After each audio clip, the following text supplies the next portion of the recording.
चलिए, PCC war room में लोकसभा चुनाव को लेकर मंथन, प्रभारी रंधावा क्या कह रहे हैं? उस दिन भीड़ इकट्ठी करेंगे और जगह और जितने भी हमारे एमएलए थे, एमएलए कैंडिडेट हैं जो पार्लियामेंट के नज़दीक वाले सराउंडिंग एरिया, उनके साथ मीटिंग की और अशोक गहलोत जी और प्रधान जी ने सभी की ड्यूटी लगाई है कि कितने कितने लोग लेकर आना है, कैसे करना। और सबसे बड़ी बात कि वो कांग्रेस का जो कल हम तीनों ही गए थे, पहले हम गए चूरू के बाद जब हम हेलीकॉप्टर में बैठे तीनों ही, तो उन्होंने कह दिया कि आपकी जो है उड़ान रद्द कर दी गई है, आप 4:30 बजे चल सकते हैं।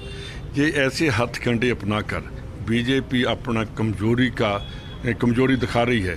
जो कहती है ना हम 400 पार करेंगे, मैं उनसे पूछना चाहता हूँ कि हरियाणा में 2 तो कांग्रेस की कैंडिडेट दे दिए उन्होंने, अशोक तंवर और जिंदल।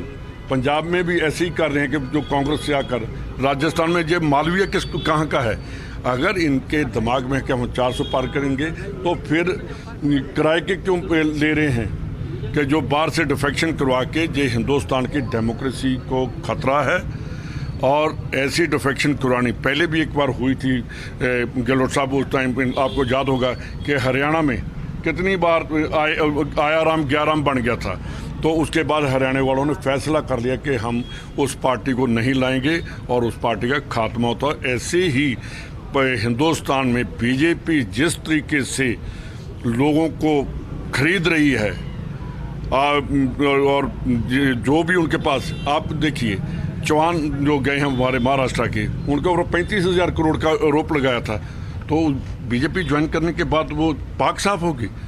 जो इनके पास वॉशिंग मशीन है कि उसमें डाल दो, बेईमानी खत्म।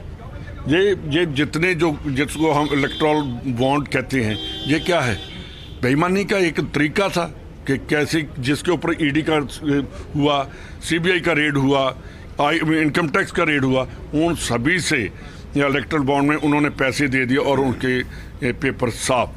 ये लोगों में हम जाएंगे तो आप राजस्थान में देख लीजिए, जो योजनाएं जहां लागू हुई, कहाँ गई चिरंजीवी योजना?